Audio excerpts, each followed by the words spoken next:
much of the comedy is based on timing and cast chemistry. Mike Schur, the creator of both The Office and Parks and Rec, has noted in interviews that the first season of a sitcom is often just about finding the rhythm of a show, which is one reason why both of those shows took some time to catch on. Yet, Abbott already has its share of laugh-out-loud moments built on the incredible chemistry of its cast. So this Zach, he lives with you? Yeah, we just moved in last month. And that's going well? Yep. He's so great. So he knew you and was like, more. Well, I think he sounds like a really neat guy, right? Oh, yeah. Sure. Yeah. Oh, yeah. Hey, there's my guy. Black? It's actually pronounced Zach. And while Abbott Elementary is a comedy first and foremost, it's more than that. Yeah, more. I'd go so far as to say that Abbott Elementary is a miracle. I'm reading it back now. That might be a bit, but it's very impressive. It's a show about black kids that has somehow avoided giving black shows and keep it siloed away from massive audiences. Because they either let you see first or last. Right. Like you're either living single, you know, where somebody be like, that's a good idea. It's so we'll make friends.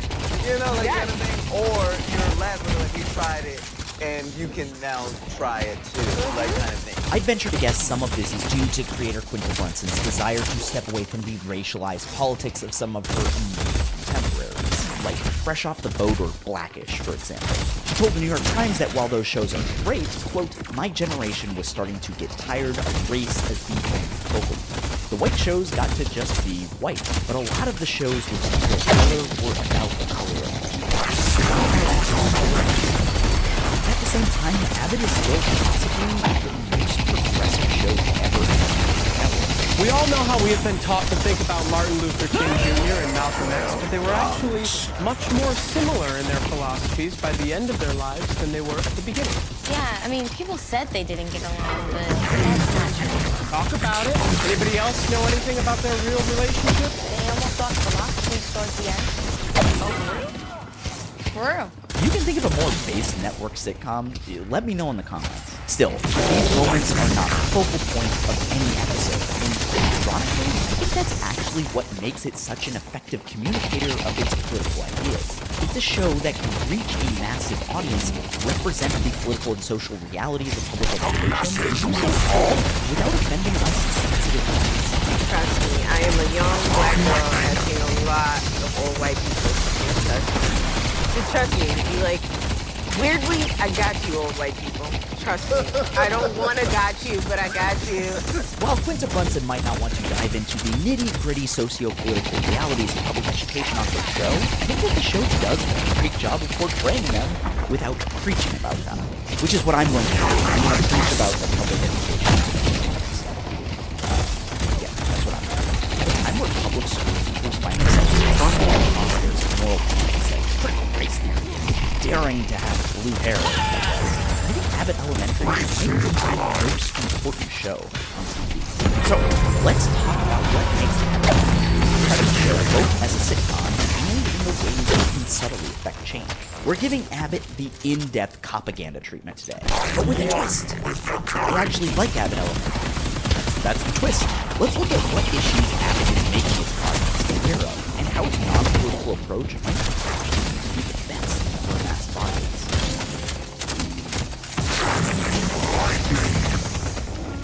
Brunson first rose to prominence in her viral Instagram videos of the mid-2010s, the girl who's never been on an ice skate.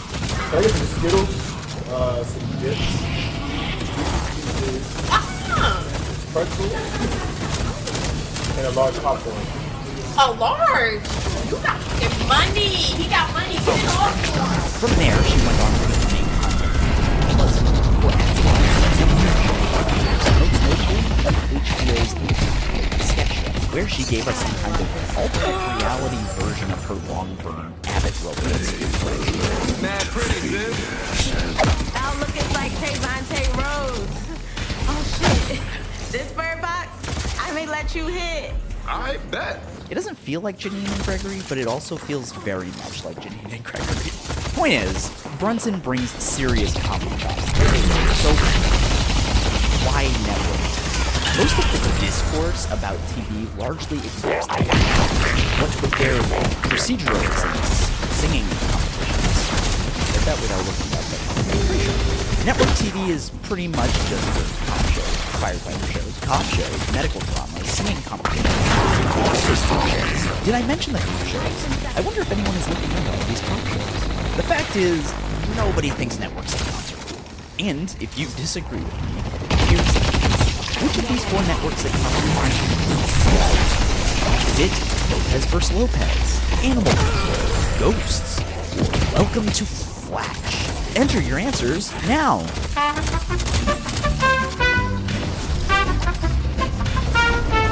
It was a trick question. They're all real, even in Ghosts, which is just straight up ripping off the Knives Out poster.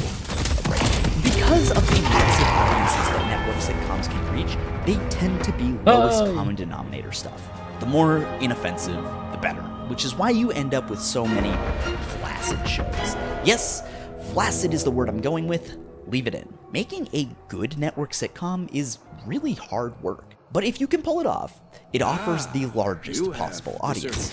As Brunson told the New York Times, quote, "If I go back home to my family in Philadelphia and I ask my mother, cousin, uncle, and niece if they're watching Succession, they're going to say no. Yet Succession is hip, cool, everyone writes about it. But it's not as if network television has people online are constantly confused about how Young Sheldon is the most watched show. Shut up! Who is watching that? Most of America. Jeez, wait until they find out about 12 million people watching Blue Bloods every week. I need you to get your cops in check. Fine, as long as we keep criminals in check. You got a way to do both. Criminals.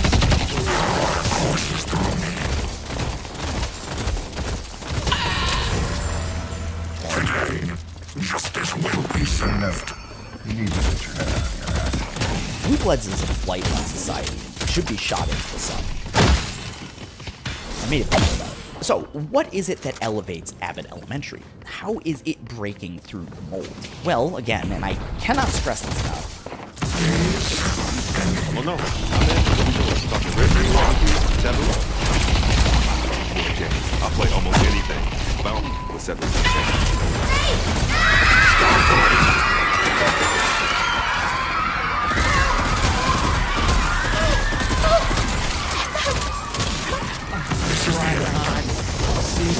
Captain.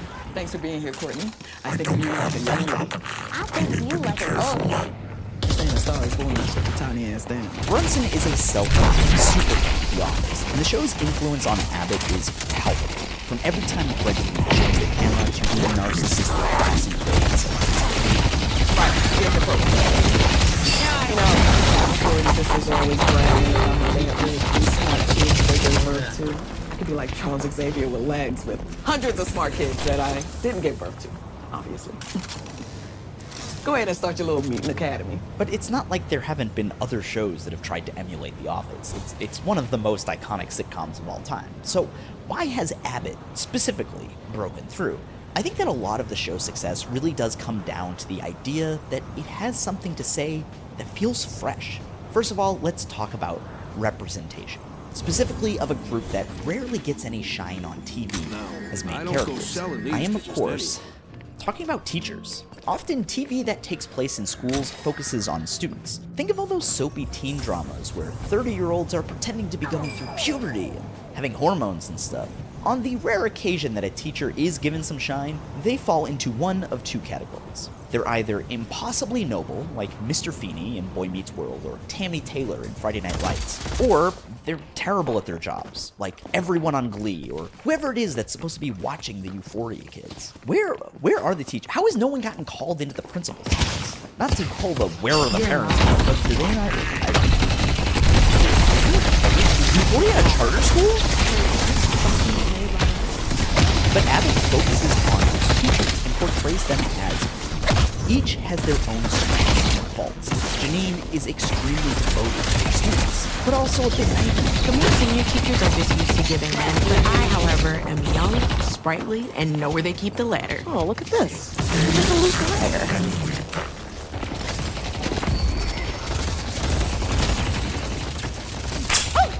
Gregory is super competent and organized, but in a way that sometimes ventures into obsession.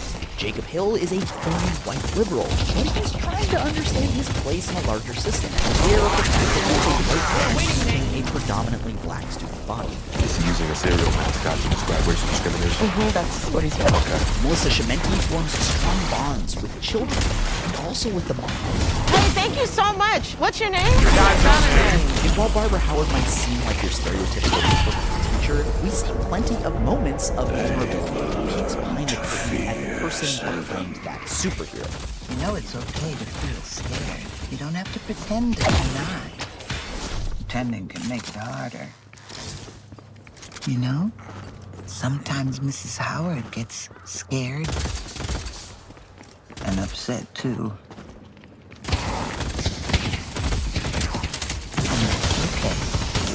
Okay? This is all to say, opposed to valorizing teachers, this might sound like a kind of like a rare moment, but this kind of represents something that is important. Most media stories about teachers tend to focus on heroic acts of valor or self-sacrifice. The teacher who spent their own money on supplies. But that genre of news story kind of exists. As James Kanazawa of the New York Times writes, quote, part of the heartwarming narrative that we like to tell ourselves about education is that teachers are saints.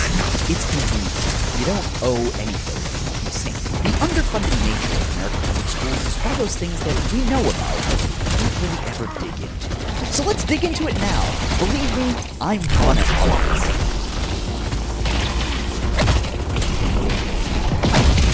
As you may already know, public schools in the United States are funded in large part through local taxes, namely property taxes. At first blush, this might sound reasonable. You pay for the school your kids go to. After all, your parents probably moved to the suburbs for the good schools. If you think about it for any longer, you'll realize that this system is that poor neighborhoods have less money, which those schools being worse, which limits economic opportunities for those kids and leads to even less money in the future for those schools. It's a vicious cycle that we talked about briefly in my Wire.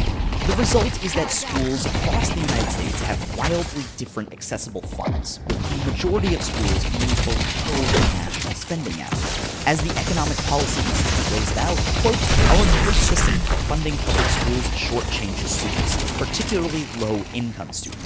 Education funding generally is inadequate and inequitable. It relies too heavily on state and local resources, particularly property tax revenue. The federal government plays a small, insufficient role. Funding levels vary widely across states, and high-poverty districts get less funding per student than low-poverty districts.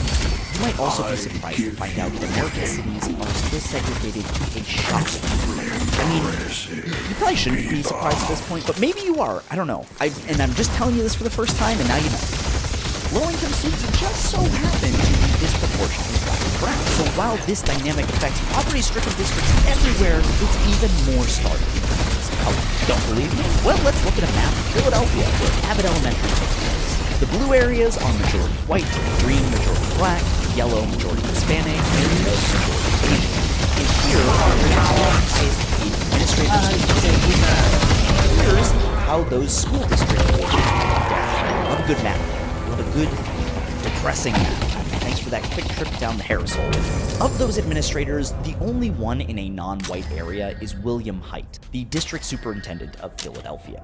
He's paid $311,000 a year to oversee 202,538 students, give or take. It's a big job, but he's not the highest paid. That honor goes to Superintendent Amy Sichel up here in the white suburbs, who makes $319,000 per year, overseeing a grand total of 8,159 students. Ladies and gentlemen, we got him.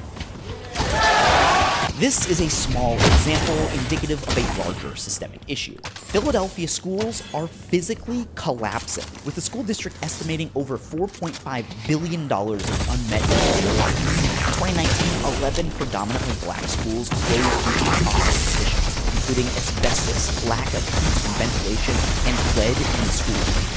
You know what? No, guys, it's not that great here. I mean, look, the ceilings are smooth. Isn't that what floors are for? Because they don't have asbestos. They cheaped out on asbestos. this is one of the things that Abbott really constantly showing the dilapidated state of the business school and the way it interferes with learning. All the first floor bathrooms are broken. Until reinforcements arrive, everyone has to use the upstairs bathroom. I'm out to pray to the Mario Brothers. How are you even supposed to teach? First graders have never even been to the second floor before. And it takes me 45 seconds at a brisk pace to get all the way up there. It'll take kids forever. You time yourself going to the second floor? You don't? Expensive. I don't really think we got a choice. Oh, what in the immaculate reception? Well, Abbott's gonna have it.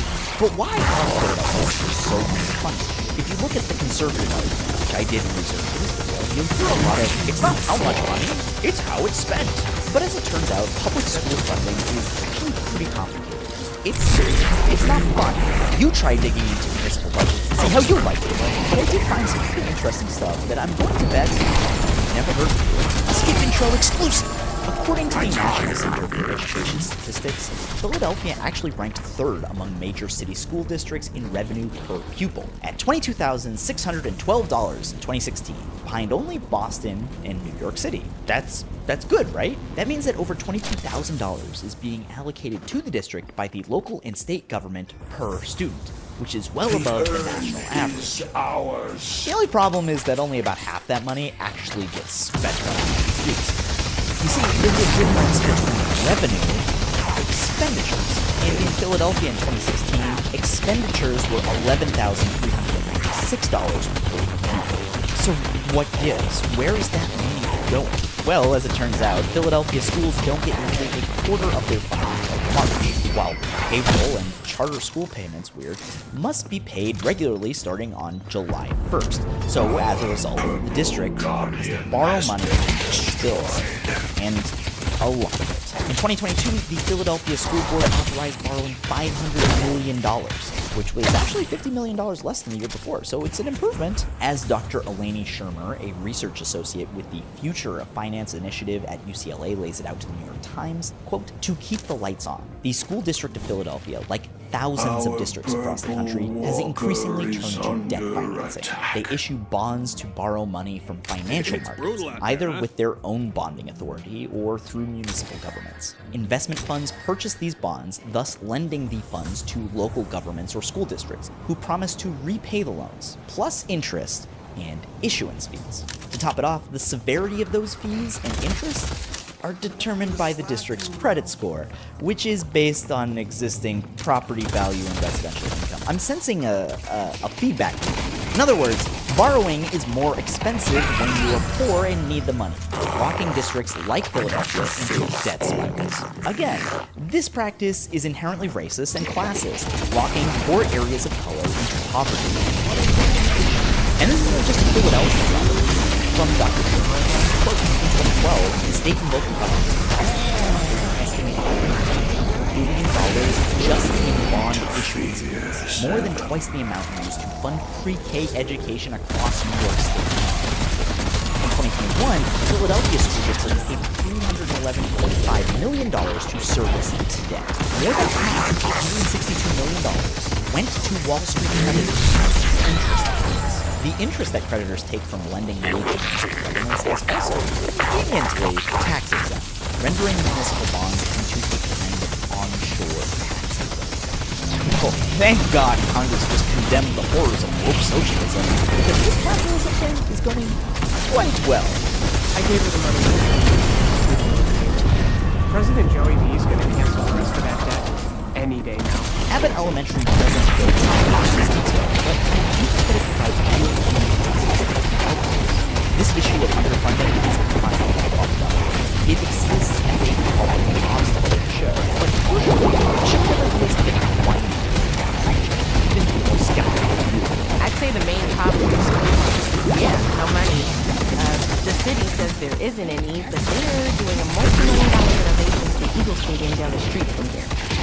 We just make it. Instead, it shows Congress warning that doing their best with what they've got, while constantly emphasizing that they deserve better and more for their students. Look what happens when the district offers us less than what we need. No, I'm sorry, Lauren.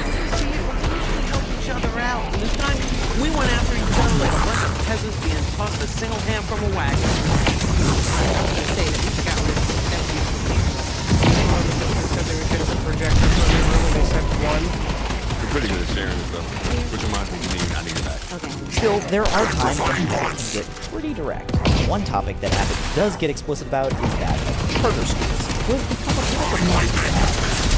If you have any respect for yourself or your neighborhood, you'll support legendary charter schools developed solely for your neighborhoods. Charter schools are how we can get good teachers to support their needs.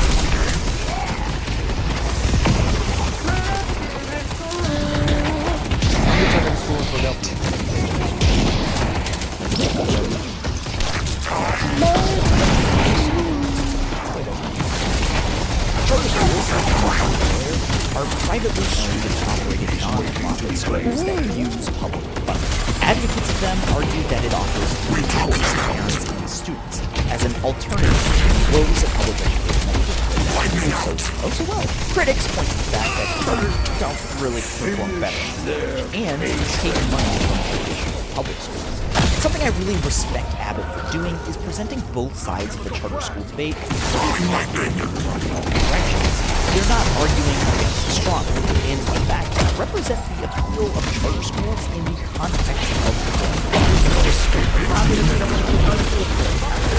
They don't even require all the teachers to be certified, yet they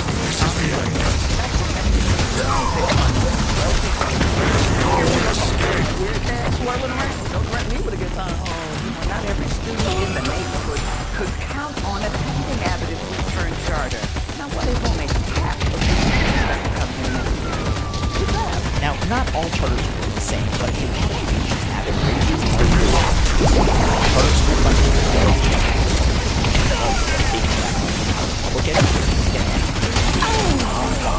many charters do operate on a lottery system that can exclude students, providing less public than the traditional school system. But imagine teaching at a school with the brightest of minds. When a bunch of other neighborhoods do the cleanest of stuff from all over the city, they come to us. Wait, but there can't be room for all of the neighborhood kids at Addington if you're accepting people from other places. Out of what? But one thing that Abbott leaves unmentioned is the business of charter schools. While they are technically nonprofit, they often are for-profit entities who receive all of the revenue generated from the school in a really gross Charter schools must be nonprofit, but the schools can hire an educational management company, or EMO, to run the school. Brennan calls his EMO White Hat Management. Education is first, last, and always business. If it's run like a business, it can be done profitably. Thank you, Doug Dimmadome, owner of the Dimsdale Dimmadome. These charter schools can be bought and sold as business assets, and the results rarely benefit students. Charter schools can close without notice, and often try to cut costs by holding classes in even less safe conditions than those Philly public schools. From an investigation by the Orlando Sentinel, quote, private schools in Florida will collect nearly $1 billion in state-backed scholarships this year through a system so weakly regulated that some schools hire teachers without college degrees, hold classes in aging strip malls, and falsify fire safety and health records. In contrast with the way it simply portrays underfunding, Abbott Elementary definitely takes a side in this charter school debate, including a phenomenal scene where the parents berate legendary charter CEO at a school open house. If your child becomes a student at Legendary Charter, you will... Wait. My kid might not even get to go in? We employ a lottery system to ensure equality. Hold on. I play the lottery every single day. I never win. This man is playing the Powerball with our kids. The reality is, Legendary has outsourced Abbott. Then why don't you help us do better? I think this is a great and important issue to explicitly focus on, especially in Pennsylvania, which has some truly horrific public In Philadelphia, ironically, 10% of administrators have pled guilty in the last decade. Charges like fraud, misusing funds, obstructing justice, declaiming like all kinds of Don't forget to Google any schools you're looking at to make sure they weren't once unexpectedly shut down or run by a CEO who really feels with effect. I would say it again. Pennsylvania has the worst charter school They also have the worst sports team. Neither. While it does take a stand Abbott's biggest political stance is simply existing. It generally doesn't draw attention to specific issues or pontificate systemic cases, other than when it's left.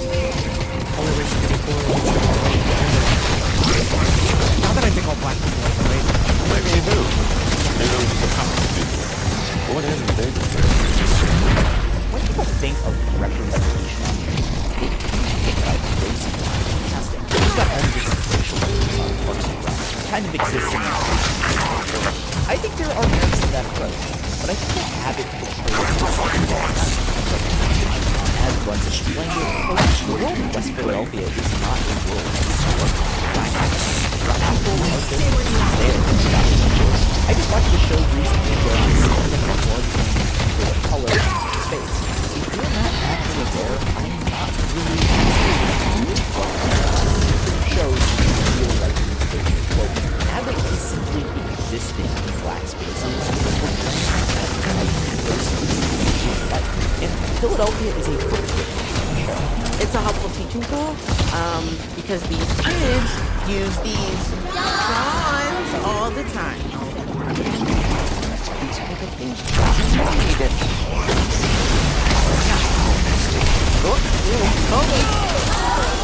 While it is based there, it is also the one that has been criminally segregated, neglected, and even bombed. Yeah, that's right. Philadelphia police bombed and burned down over 2 city blocks in 1965, killing women and children and leaving 250 people home. Oh, and they put the remains of one of those victims in the museum. It's like a anthropological. Look up the move bomb. Abbott Elementary isn't going to help. Again, great at the parties. Invite me. But if Abbott Elementary is laying out these arguments, how is it actually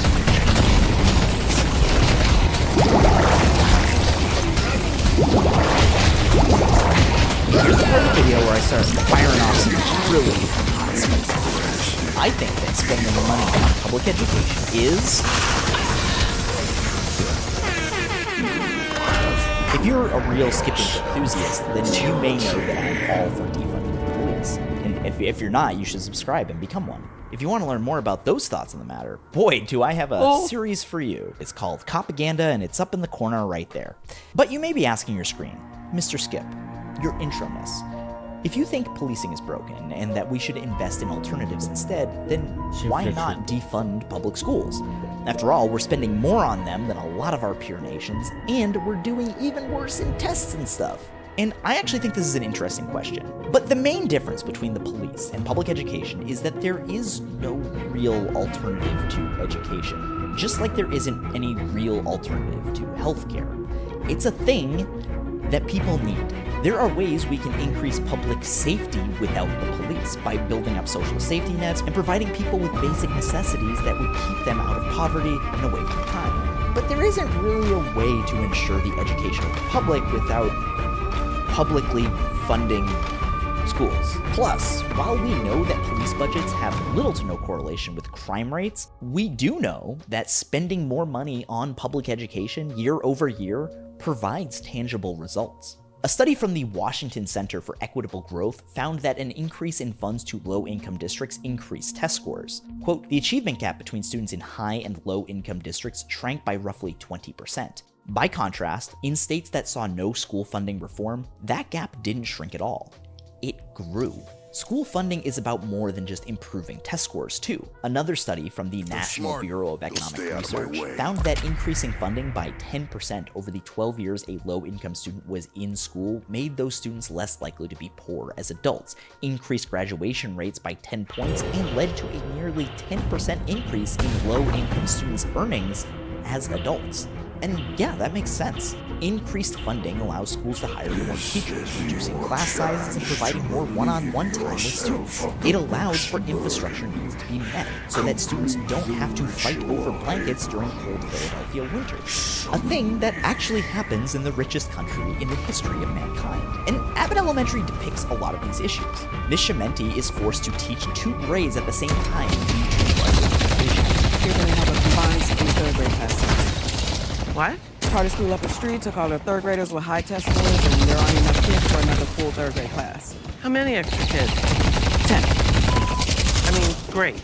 Broken windows and infrastructure make certain rooms almost unlivable. You know, it's fine. Sweating is good for students and stimulates the brain. And Ava is forced to beg the district for money to do the absolute bare minimum. We've been taking appetizer money and giving these kids a charcuterie experience. Don't give us the money because we need it. Give it to us because everyone at Abbott deserves it. All of this comes at a time when the national political conversation around teaching has never been more broad. You may have heard of Florida's Don't Say Gay and Stop Woke acts, which prevent teachers from even discussing or acknowledging sexual orientation, gender identity, race, or anything else that a parent might not like. And it says, or age appropriate. Yeah. So when is it age appropriate to talk about homosexuality? It varies by the individual. You would sue a teacher if they started talking to your daughter about same-sex marriage or LGBTQ issues at the age of 17. If they don't have my consent and I think it's not appropriate for my daughter, yes. Wow. I think a lot of people would be quite shocked to hear that.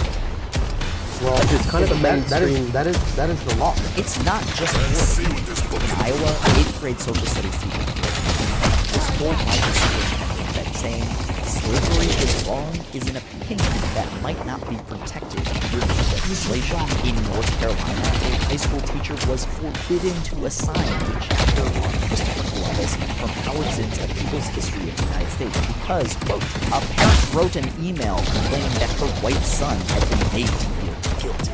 Who is out there still claiming Christopher Columbus? Who's like, you come for Christopher Columbus, you're coming for me? This dynamic, grouchy terms, is something that Abbott Elementary also discusses, although it does come at it from a different angle. Paul and I were just discussing today's Black History lesson.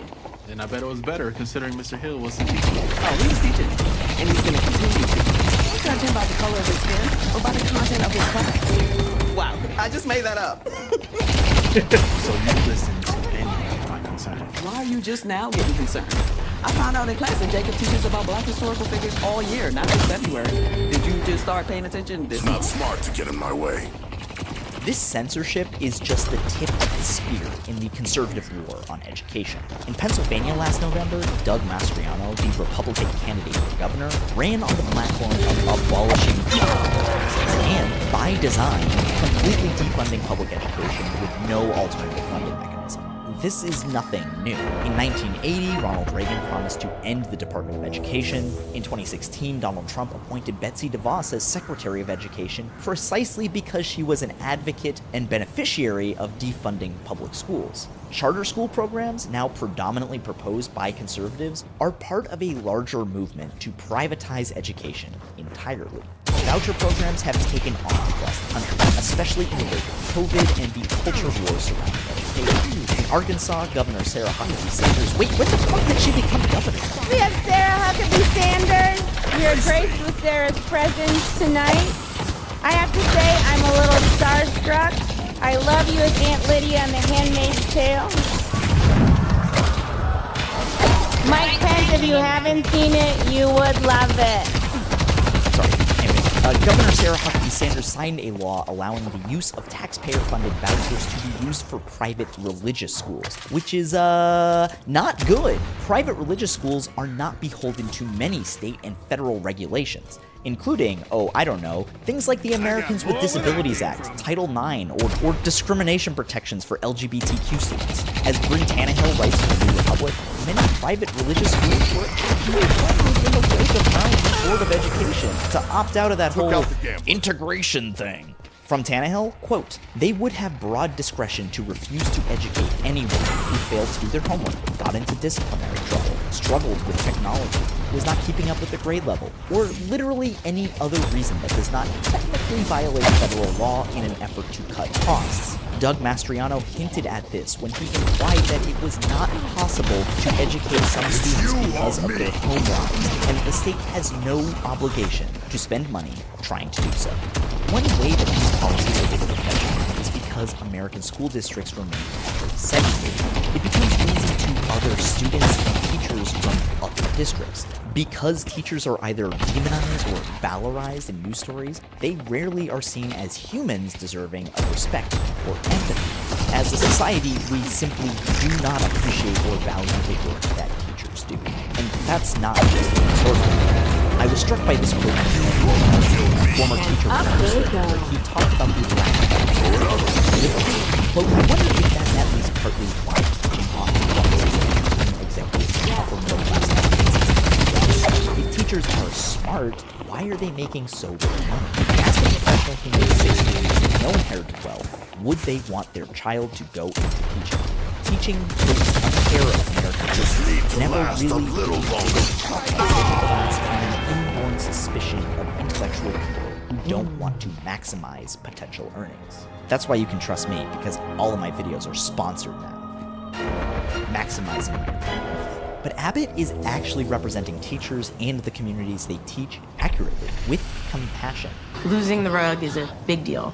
For primary classes, rugs are like a calming space for the kids. It's like a huge Xanax for kids to see. It's hard to see teachers as evil when you're introducing them as people. It's hard to paint them as saints. Doing charity work is the same way. They are passionate about this work, of course, but it's real work. It's not an art project. Some have argued that this kind of laughing about real systemic issues is a way of hand-waving. As Valerie Strauss writes in the Washington Post in her article laying out the horrifying state of public education in the country, quote, so what do? We watch Abbott Elementary and laugh. I've made a similar argument about Brooklyn Nine-Nine. I know but how I think to take this kind of consistent representation, while accurately portraying real systemic issues, we have seen it before. Studies have shown that the presence of gay characters in roles like Molly Family and Will and Grace reduced prejudice in the audience. And getting people to share compassion with teachers is better than having them do that with cops, I think. You know, cops kill people. Teachers don't care. By not lecturing a massive audience or alienating sensitive little white snowflakes, and by simply representing widening number of intersecting and underrepresented communities, teachers, majority black communities, and mystical janitors, Abbott Elementary is already making an impact. Laughter breeds empathy. Wait, does that mean that you're like secretly Mormon? No. Oh, you should be because you need more man. Can I get it? Barbara! I'm sorry today, but that was actually very quick. Film and TV are incredible empathy animals, and they can open our minds to different perspectives. And it's important to remember that the way American schools are isn't the way that they have to be. In that Evan McGarvey article from Slate, he mentions that the best depictions of teaching he's seen have come from European films. And I think that kind of outside perspective can really be helpful in helping us Americans deconstruct the mythologies about our own history. This is something that's done really well in America as Seen by a Frenchman, the 1960 documentary from director Francois Rottenbach. I don't speak French, I don't know. Over the course of 18 months, he traveled to the US, providing an outsider's perspective when he was one of the most important documentaries, which is a thing that I think is very important. French. You can find that film and a lot of others on this video spot. Movie, a curated streaming service dedicated to elevating great cinema from all around the globe. International films often can give a totally different perspective on usual conversations, whether that's Decision to Leave and its take on the detective story, or Playing Men and its exploration of masculinity across the globe. Both films I've recommended. From iconic directors to emerging auteurs, there is always something new to discover on movies. The hand-selected curation will take you across the globe, and I always find myself looking at the world a little differently. Plus, you get to brag to your friends about watching real cinema. You can try Mubi free for 30 days at Mubi.com/skipintro. That's MUBI.com/skipintro for a whole month of great cinema for free. And thank you so much for watching. You can like the video, you can share the video, you can subscribe to the channel for new videos on. I also have a Patreon, and you can watch this video and other videos that I've made on Nebula, nebula.tv/skipintro.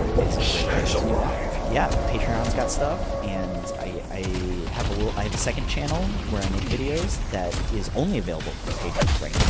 Patreon is very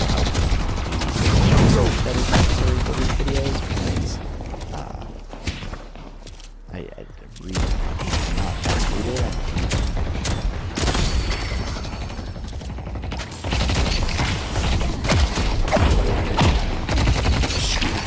He's waiting to be played.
Someone's gonna be bleeding on the concrete, and it ain't gonna be you.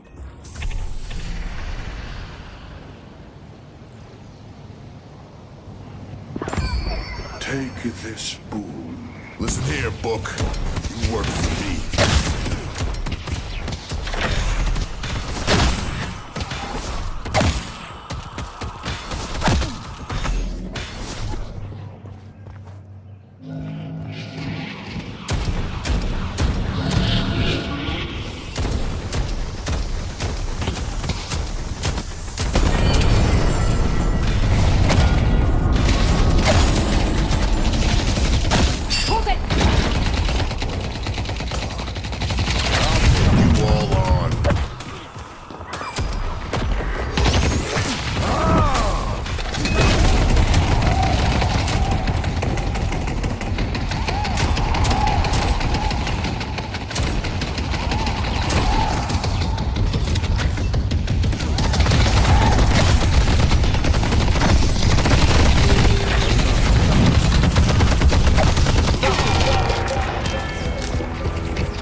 rendiré, nunca yo me rendiré, no.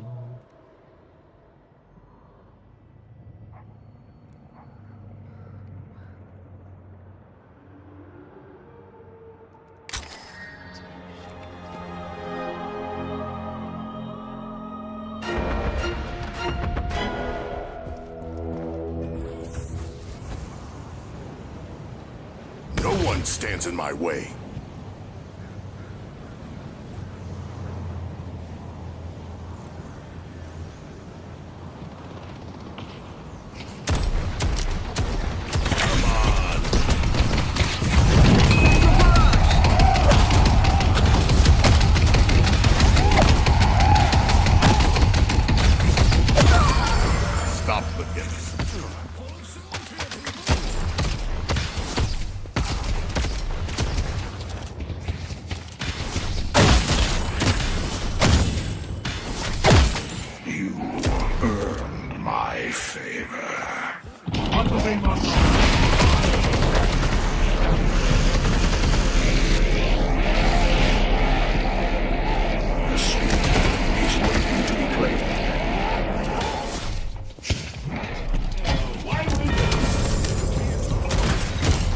Objectives down. Nick was fighting last.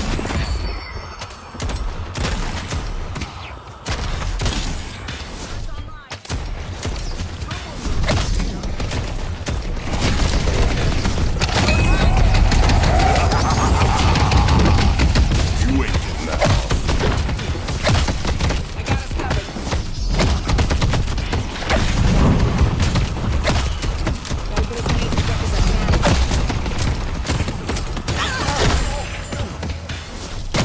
Good work, Abrams.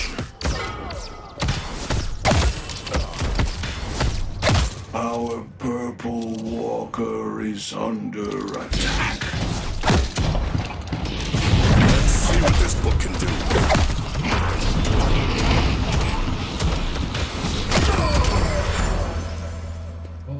No one's taking me. Our purple walker has been destroyed. I got a whole lot of souls to spend.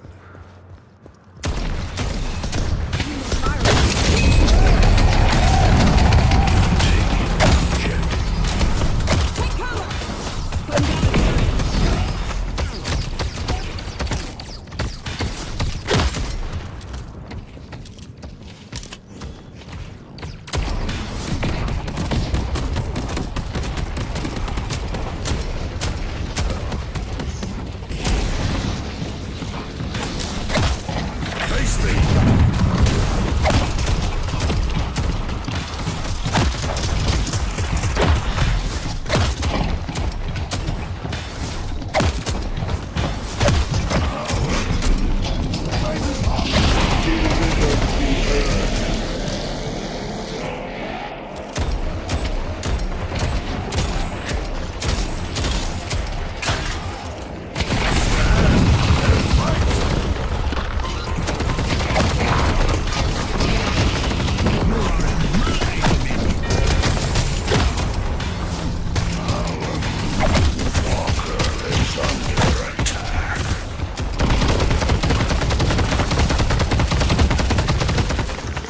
This is the end.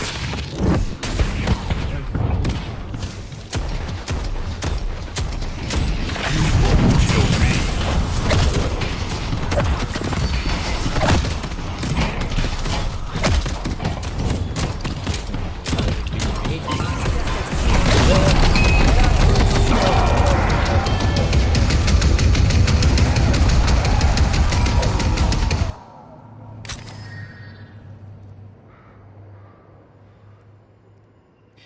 Ya desbloqueamos uno de estos, ya desbloqueamos y ya nos quedamos vivos para siempre.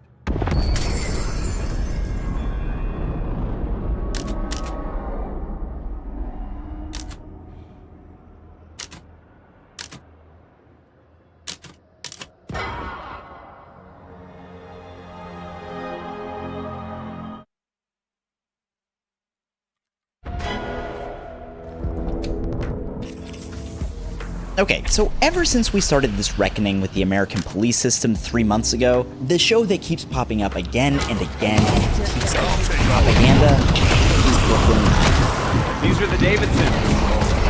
You want to know what happened to their missing grandmother? I have some deeply tragic news.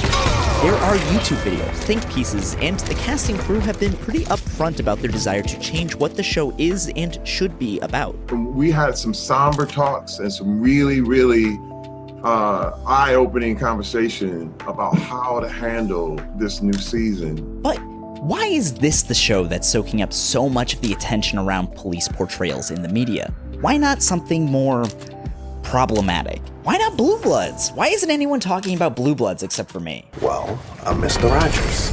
This is my neighborhood. In this series about the portrayal of the police on television, we've talked about how the cop show genre got started, letting police departments censor their scripts in exchange for access and being able to claim that their stories are real. In part 2, we looked at Blue Bloods, a show watched by millions of Americans that shamelessly defends police institutions by appealing to their audience's conservative politics. As America grapples with the problems our current police system both faces and presents, what I'm trying to do with this series is get us to reflect on how television has shaped our view of the police. Cop shows are still the most popular genre on television, taking up 60% of primetime lineups on major networks in 2019. Television sits in our homes for years on end, and that gives the underlying messages it sends a lot of power to subtly mold public opinion. Cop shows come in all shapes and sizes, but in the aggregate, they are getting across a vision of what the police should be. And if that sounds like an interesting topic you want to keep seeing this series on, check out my Patreon. It's the only way that I can make these videos. Because, you're not going viral. It's not just the old TV shows we talked about in part 1 or the shows for old people that we talked about in part 2 that reinforce the status quo of policing. Which brings us back to Brooklyn Nine-Nine. Nine-Nine is in the village! Brooklyn Nine-Nine stands apart from other cop shows as somewhat of an outlier. It's a comedy first and foremost, where most cop shows are hour-long procedurals. And it's pretty progressive in its politics. Actually, it's a woman.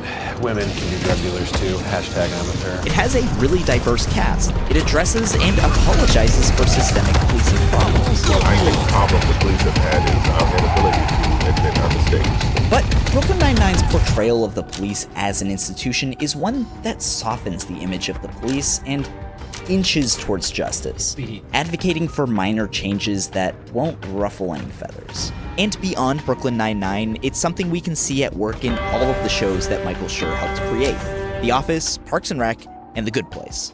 Those shows aren't all about the police, but they are all actually representative of a wider argument between small reforms and radical change that is really, really relevant to the whole conversation we're having about police reform.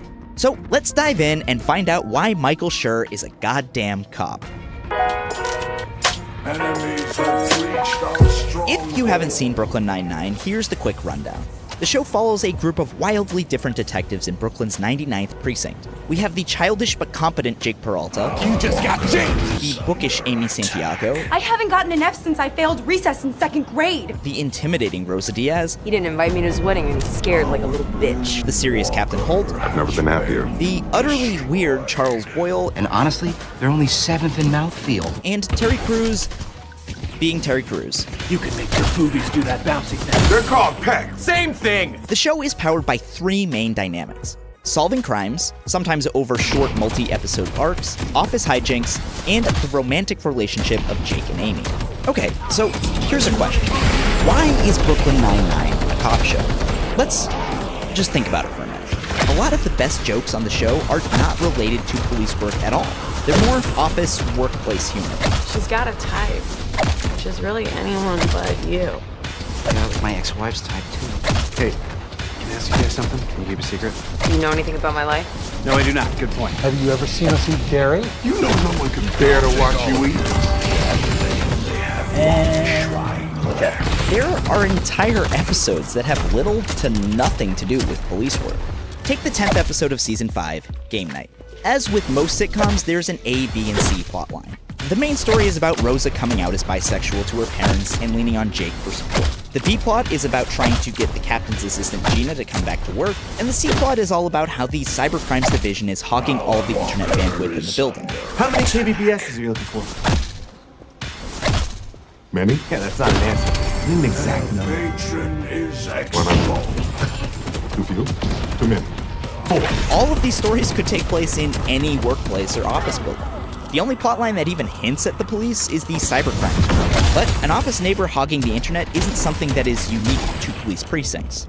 Okay, but that's just one episode. Let's take the Season 3 episode, Ava.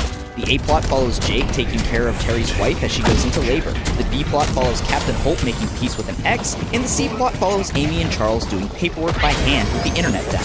Again, nothing that requires a police setting.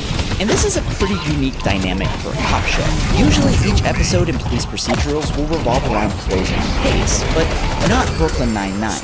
And that difference provides an interesting side effect. Focusing on relatable aspects of life in and outside an office helps turn police officer into just another job. Perhaps more importantly, it makes the police more relatable to the show's younger millennial audience, which made up about half the show's viewers in 2019.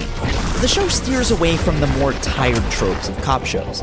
We don't see Jake throw back glass after glass of whiskey to drown his sorrows, or see Rosa's work slowly crumble for marriage. Instead, Brooklyn Nine-Nine reaches its audience by speaking their TV language. It's a sitcom, like The Office or Parks and Rec, just set in a police station, with the same kind of wacky pranks and bets we're used to laughing at on TV. Put my stuff in Jello again. Oh my god! I love my job. What is that? Cement! You just drank cement! Sometimes those office bets can extend into police work, and quick one-liners from detectives cut the tension out of the drama that cop shows usually mine from high stakes. Hey there. Sorry for dropping in. Was it cool? It felt really cool. Yeah, it's pretty cool. Pretty cool going wrong. Hey. You'll pay buds on the cheek. Oh, the breakfast bar, Boyle! Brooklyn Nine-Nine is about people trying to do a good job, and that job just happens to be policing. On a general night-to-night basis, we aren't being asked to think about the people they are getting off the street or how these officers are making Brooklyn a safer place. And that all makes sense. This is a comedy. Showrunner Dan Gore has said that they purposefully steer the show away from victims, since there isn't really anything funny about them. So, I'll ask it again. Why is Brooklyn Nine-Nine a cop show? Could Brooklyn Nine-Nine be about anything, or is it specifically trying to make a statement about the police? Is it trying to make the police less scary? And does that intention really matter, compared to the message that's being received? Despite many episodes not having anything to do with police work, Brooklyn Nine-Nine does touch on systemic policing issues, and I think the main intention behind the show is to address these while still upholding the police as an institution. As showrunner Dan Gore told Alyssa Rosenberg of the Washington Post, quote, "I think the sort of maybe delusional answer I would give is we are modeling what a good police-community interaction would be like, and we are modeling what a good squad is. A group of cops who really care about their community and who act appropriately towards it, and who are interested in catching bad guys and protecting criminals." The idea of addressing the past and trying to show a police force that is progressing forward is apparent in the very first episode of the show. The Nine-Nine meet Captain Raymond Holt, who is receiving his first captaincy despite being a highly decorated officer, a consequence of him being openly gay. At first, the NYPD wanted to ignore his sexuality.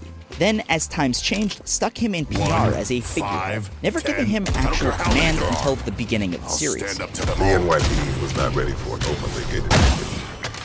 But then the old guard died out. Suddenly, they couldn't wait to show off the fact that they had a highly ranking gay officer. I made captain. But they put me in a public affairs unit. And the show has taken on a number of other issues facing the police. Season 6 features Holt protesting the department's new version of Stop and Frisk. He's already released a memo detailing his vigilant policing initiative. It's essentially a return to Stop and Frisk. Season 5 features a pretty scathing critique of the modern prison system. What hurts the most is knowing that prisoners are treated this way every day in our penal system. The only people less popular in here than cops are snitches. Let's be honest, this is not great for trans people. So sure, like. And many people have noted the Season 4 episode, Moving, which features Terry being racially profiled and dedicates the entire episode to educating its audience about the issue. I was just walking down the street. There's nothing suspicious or illegal about that. Okay, but you and I both know you don't exactly look like you belong in that neighborhood. I live there. Look, 9 out of 10 times they get called to that neighborhood, it's about a guy that looks like you. Were you responding to a call? No, but you're missing the point. No, you're missing the point. In fact, let's talk about that episode in a little more detail, since it's the most overtly political Brooklyn Nine-Nine has gotten. The profiling incident happens early on, and the episode's central conflict actually revolves around Holt and Terry's differing opinions on how to deal with the issue. Terry wants to file a report now, while Holt argues that the most powerful action you can take is to rise through the ranks so that you can make large-scale changes. Eventually, Terry sways Holt, who realizes that political power is useless if it isn't used. So the advice I offered you, that came from a different place, a different time. I put all my energy towards rising to a rank where I can make a difference. I'm there now. And I realize that if I don't back you up on this, I would be betraying the very thing that I worked so hard for. The report is filed, Terry doesn't get the promotion he was up for, and all that happens to the white officer who profiled Terry is that he'll have to think twice next time. Round Act will think twice before making another bad stuff like that again. And that's a win. Yeah. It is tough. Brooklyn Nine-Nine's a comedy commentary is consistently used to point out the flaws in the police system, advocate for changing them, and actively try to improve that system. On top of that, it features a diverse cast of stereotype-smashing characters. 2 Latinx women, one of whom is bisexual, and 2 black men, one of whom is gay. That's a good thing, not just because seeing characters from different backgrounds on screen changes public opinion separate from policing, but also because research shows that a diverse police force is more effective. With all this commentary about the police, it's clear that Brooklyn Nine-Nine is a cop show. It needs to be a cop show. Unlike a show like Blue Bloods, Brooklyn Nine-Nine isn't trying to explain away issues facing the police. And unlike early cop shows, it's not sanitizing them. Brooklyn Nine-Nine is not only funny, but also trying to teach us what the police should be, without ignoring what they are. So, that's great. That's great. Brooklyn Nine-Nine's great. My work here is done. Roll credits. Give me money on Patreon. Of course, I'm just kidding. We're not really gonna leave it there. The comedy aspect of the show does make for an uncomfortable tension at times, even as it steers itself away from victims. There's a lot of pretty standard police bull that's overlooked due to humor. What? I'm not excited about the murders. I'm excited about the chance to avenge them. In one cold open, Jake runs around in a Santa costume, pointing his gun towards civilians and starts a fight. Take a good look, kids!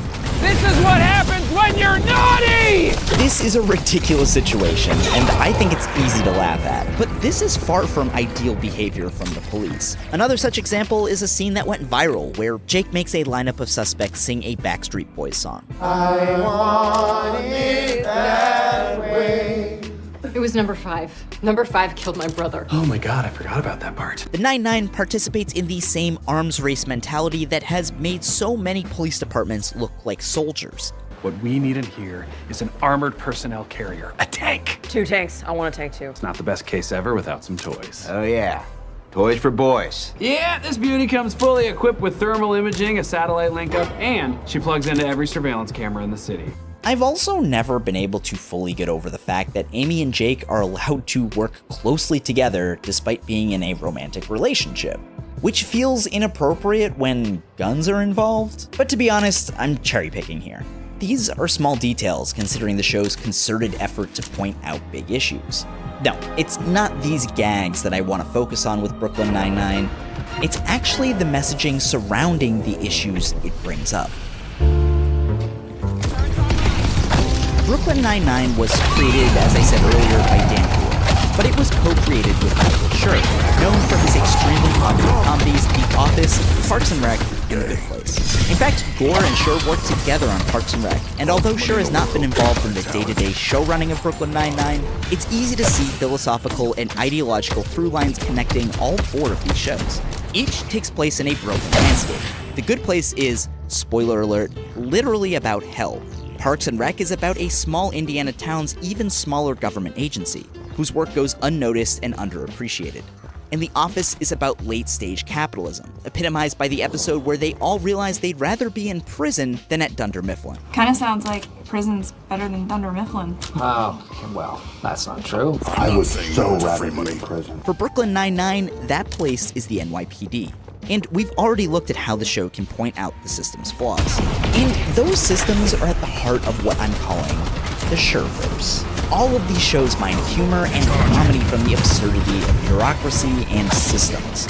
It was the entire thesis of Parks and Rec, mining humor from the opposing political factions of Federalist Leslie Knope, Cool people make them. They don't break them. Anti-Federalist Ron Swanson, I don't want this Parks Department to build any parks because I don't believe in government. and some pretty wacky Pontians. There is a disturbing lack of benches in Rankin Park. I want to sit more. The early episodes of The Office frequently centered around the most mundane aspects of office life. Jim's pranks on Dwight and flirting with Pam, the only things that gave his job. On The Good Place, the broken system of the afterlife was focused on intensely in the final 2 seasons, as the Soul Squad tried to come up with a better way for judging humanity. Why do we need a new system? Torture works. It's the way it's always been done. With all due respect, it's the way it's always been done is an excuse that's been used for hundreds of years to justify racism, misogyny. Exactly.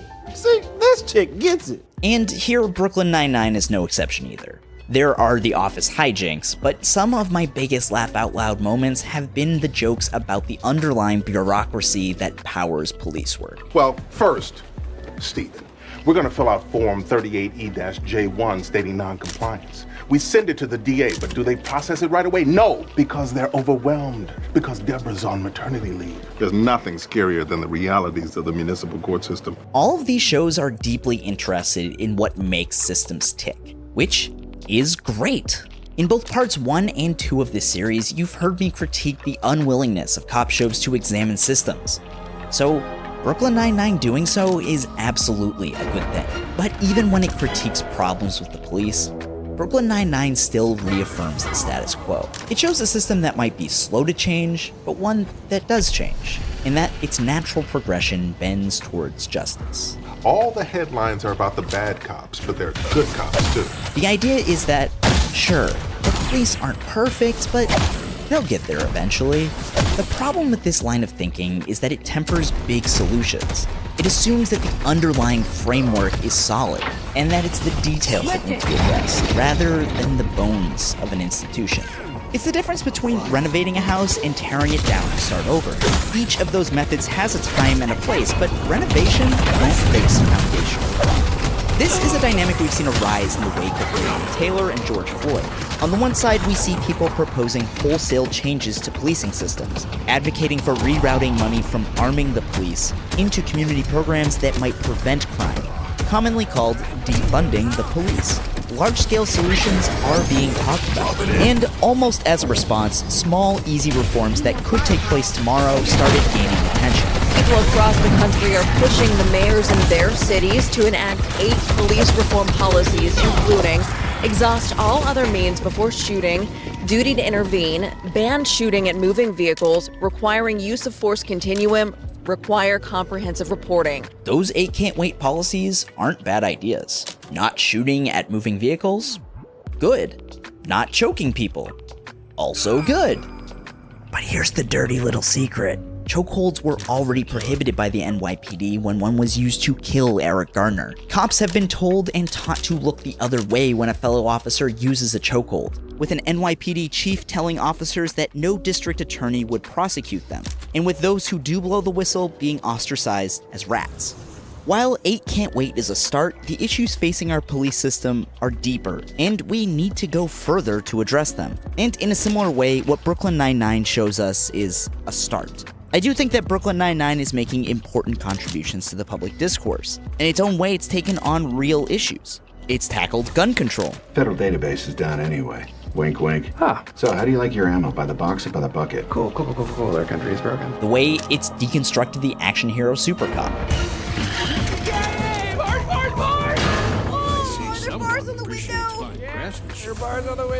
And shown the advantages of diversity hiring. Those are all steps in the right direction. The question is whether those steps just give us a reason to pat ourselves on the back, and if we should be trying to change the system in a more fundamental way. And in food news, you've had enough to eat today. Presenting small solutions to big problems can feel a bit like this. And this is my fundamental issue with the Schurverse. On The Office, Michael Schur depicted what I interpreted as a hellscape, especially in those early seasons. The work was boring and unfulfilling. Just the same rut these people had to suffer through in order to make ends meet. The best coworkers were apathetic. The worst, egotistical, overbearing, and offensive. Every time black people want to have a good time, some ignorant ass. The show evolved, and we stopped seeing Michael Scott as the slimy boss and more as a good-natured buffoon. Yeah, work sucks, but at least Michael is pretty unintentionally hilarious, right? I am Harvey, a computer. Jim sucks. And as the show transitioned into that more optimistic phase, it started to say more optimistic things. But the good thing about the American dream is that you can just go to sleep and try it all again the next night. But no one on The Office lives the American dream. Nobody has upward mobility. They're all stuck in that dingy office pushing paper supplies in a job that none of them like, in an industry that is rapidly evaporating. By your own employees' calculations, will be obsolete in the next 5 to 10 years. Small reforms like better lighting and Michael Scott's improved jokes don't change those underlying problems that his employees are facing. Parks and Recreation is also kind of naively optimistic. It believes in Leslie Knope's ability to unite people to work together in government, build coalitions, and reach compromises. However, the last 12 years of American political history have shown this to not be the case, at least at the federal level that Parks and Rec is commenting on. The Senate has abused the filibuster to block majority-supported motions, ranging from Supreme Court justices to a public option in the Affordable Care Act, to expanding background checks for gun buyers, and everything. We're at the point where the only real policy changes Congress is able to make comes once a year in budget reconciliation loopholes, which only really allow Congress to shuffle money around. It is the system that is broken, and short of changing that system, things don't look likely to get better. The Good Place is perhaps the best application of the optimism of Michael Schur, tracking the evolution of Eleanor, Chidi, Jason, and Tahani trying to earn their place in the Good Place to understanding the broken system and reconstructing it from scratch. Let's come up with a completely new idea that actually makes the universe better. But Brooklyn Nine-Nine falls more in line with The Office and Parks and Rec as it tries to model ideal policing. Unlike The Good Place, it's not trying to reimagine a broken system that could work better. It's focused on improving that system through better behavior from within. Small incremental change just allows us to feel okay about where we are and where we're headed, if we're just patient. But to quote the late, great John Lewis, patience is a dirty word. In his essay about Lewis's civil rights leadership, Ibram X. Kendi notes what he calls the triangle of Richard Clark: permanent inequality, gradual equality, and immediate equality. Quote, will Americans support anti-racist policy solutions that match the scale of the problem? Will Americans get big, think big, act big? Or are Americans thinking smaller about this big problem? Are they scared of the upcoming election? To be anti-racist is to believe in the word now. Patience is a nasty word to those with injustice kneeling down on their neck. So while the wacky, good-natured cops of the 9-9 are pushing for changes, they're still cops in a way that is very traditionally recognizable. They're modeling the best behavior within the current system of policing and telling us that will be enough. But what if the show actually held true to Gore's idea? What if Brooklyn Nine-Nine really tried to reimagine what a good police-community interaction would be like? Okay. Here's the part where I come clean. I really like this show. And I didn't even start watching it until I was researching this episode. You know, after the police were very unpopular. Brooklyn Nine-Nine clearly has its heart in the right place, and I genuinely do find it funny. Are you slaying a night, lady killer? Well, we shall see what we shall see. No, you're dressed exactly like the lady killer. Damn it. It's Jeffrey Dahmer's corduroys all over again. The point of this video is not to tear apart a popular TV show. The point is to recognize what messages about the police Brooklyn Nine-Nine is sending to its audience. And what is that message? Brooklyn Nine-Nine is reinforcing to its younger audience that comfortable, incremental change is good, reassuring them that things are getting better, just not so fast that you have to do any hard soul searching. I don't think cracking jokes in a police setting is a bad thing at all, and comedy is a great weapon against power struggle. But Brooklyn Nine-Nine isn't really using its comedy to satirize the police. It's using it to present a pleasant version of them that doesn't reflect reality. There is a chance for the show to model what an ideal relationship between a community and the police might look like, in a moment when the balance of that relationship is taking center stage in democratic police conversations. I think this potential is why the show has been such a lightning rod in propaganda discussions. It presents a vehicle to talk about alternatives and consider what a society might look like with a smaller relationship with armed police officers. The show could downsize the police department and move some of the detectives into community programs. It could explore transformative and restorative justice theories that focus much more on rehabilitation than punishment. It could even move its detectives into private investigator work, helping those who can't turn to the police for one reason or another, like Veronica Mars. None of these changes would be police work, but maybe the message we should be taking out of this whole police reckoning is that the police can't be the only solution. It's undeniable that Brooklyn Nine-Nine presents a rosy version of the police. And it's easy to see the appeal of the show. Good cops who have fun, and while they point out mistakes in the system, they never push for change that would scare anyone. Brooklyn Nine-Nine is by no means backwards, but it still defends the police as an institution, more or less, as is. In the words of YouTuber and sweater enthusiast Big Joel, when you defend tradition, you defend the status quo.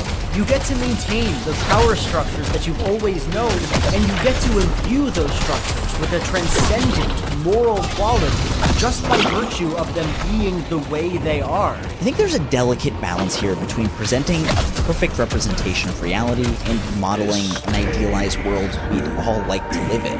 But my problem with the Sherverse is that the calibration of that balance often believes in the systems it's commenting on. Whether it's a dead-end job in capitalism, governmental gridlock, a judgmental afterlife, or in this case, the police. Come on! I'm not here to tell you that Brooklyn Nine-Nine is capital B bad. It certainly isn't the most egregious pro-cop show on the air, but I think we can aim higher than simply not terrible. The show's patience with progress is something that comes from a place of privilege, from people who don't need the system to change. And that's something the show's audience should be uncomfortable with, and something that I think we can all grapple with. There is still a lot more to talk about with cops on TV, from good cop shows like The Wire and The Shield, to spooky cop shows like Twin Peaks and True Detective. I really want to continue working on this series, but it's been a pretty big departure for the channel, and the views haven't really come around. I expected that to some degree, but it also means that the only way I'm going to be able to keep going with this series is if you like the video, subscribe, and more importantly, support the channel on Patreon. Patreon allows me to keep making these videos despite the whims of the almighty algorithm. And it also gives you some pretty cool perks. You can get early access to my videos, extra TV reviews, my reading and watch lists, updates on the series, and Q&As. You can even be one of these fancy people in the credits. Yeah. I'm really excited to keep doing this work, and I think it's important to the conversation the country is having, and if you think so too, please consider swinging over to Patreon and helping out. The link is in the description. The next episode in the series is going to be on what is considered by many to be the greatest season of television ever created. I'm talking about Season 4 of The Wire, and we'll finally answer the age-old question, is The Wire propaganda? Thank you so much for watching, and see you next time.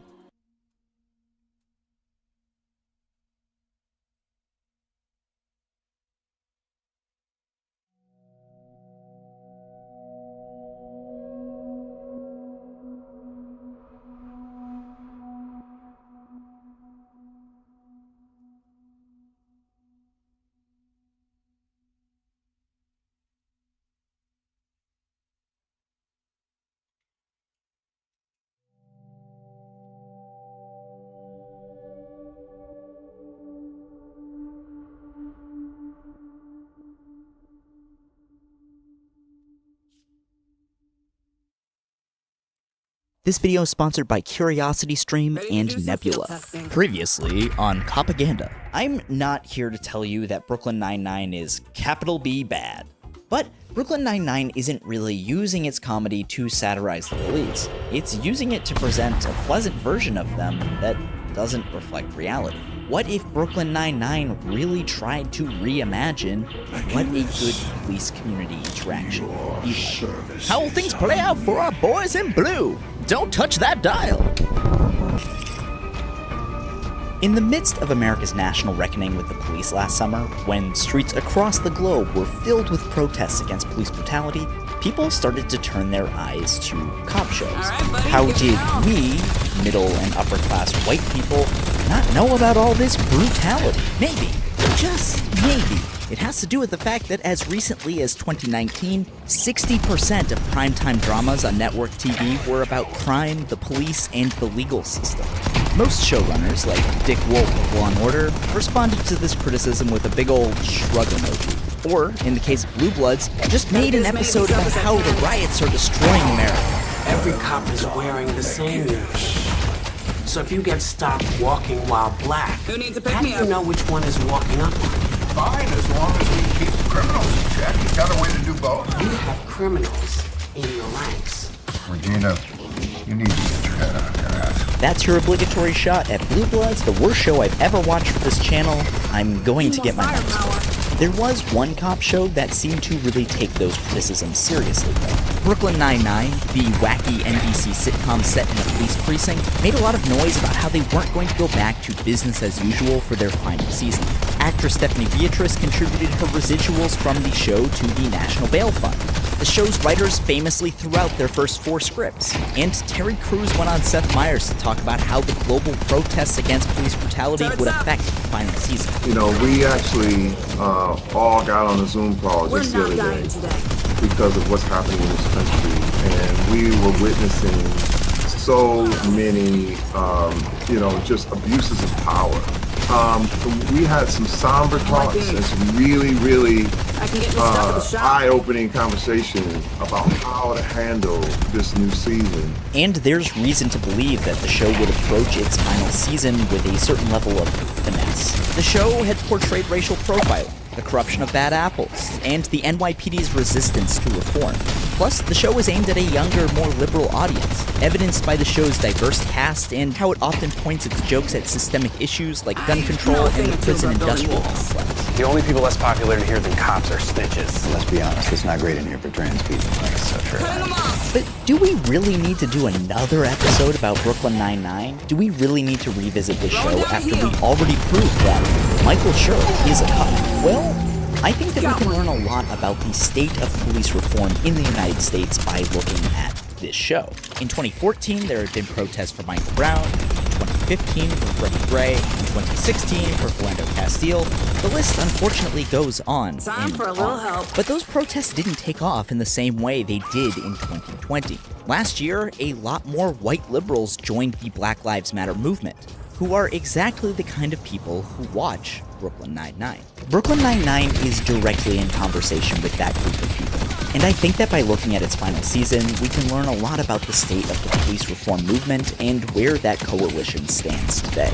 Welcome to Propaganda, a series of videos exploring the portrayal of the police on television and how that portrayal has shaped our understanding of who the police are and what they should do. We started by covering how the LAPD helped start the cop show genre by providing creative input and censorship on Dragnet, before breaking down Blue Bloods, Brooklyn Nine-Nine the first time, The Wire, The Shield, Marvel, Lucifer, and spooky cop shows, TM. Today, we're returning to the Nine-Nine to talk about its final season and to never talk about Brooklyn Nine-Nine ever again. Whoever gets the most correct answers will be crowned the better friend. Also, there's that whole going to prison or not thing. America can't relate to the prison stuff, it's too real. Let's look at what the show did in its final season, the ways in which it was a departure from previous seasons, the ways in which it wasn't, and what message it leaves its audience with in regards to the police reform movement. I'm just going to be focusing on the final season of Brooklyn Nine-Nine in this video, since I already covered the rest of the series in my previous video. Don't worry, you don't have to have seen that one to get this one.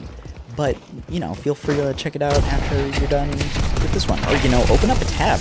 I'm Jackson, and this is Propaganda. Before we get into any kind of analysis, let's just start by laying out exactly what Brooklyn Nine-Nine did in its final season to address all the 2020 stuff. The stuff that happened in 2020. It was a great year.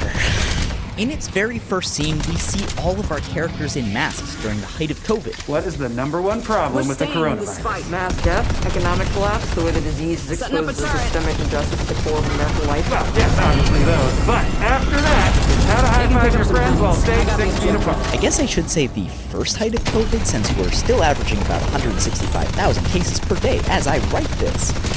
Anyway, Rosa Diaz, one of the core detectives on the show, announces her resignation from the force, arguing that she can help more people by becoming a private investigator that helps victims of police brutality. Because I couldn't ignore what I was a part of anymore.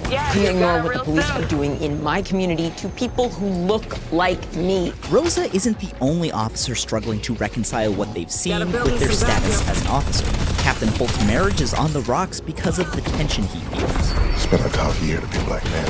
As a police captain, I went into survival mode, and it seems I have neglected my personal life. Charles Boyle, one of the white detectives on the show, shows up to work dressed like this, in a gesture of performative wokeness. Why does Charles sound like a podcast? Because I'm listening to one right now. It's called Two Wrongs Makes a Right. Lessons in Anti-Racism. Terry puts him in his place, though, by explaining that it's good that Boyle wants to help, but that being so performative centers Boyle, when that's not the point of educating yourself. If you want to do something about these issues, you have to do it because you think it's the right thing, not because you want me to know about it. Later in that first episode, Rosa works a case, trying to clear a black woman who has been charged with assaulting police officers when in fact she was the one who was assaulted.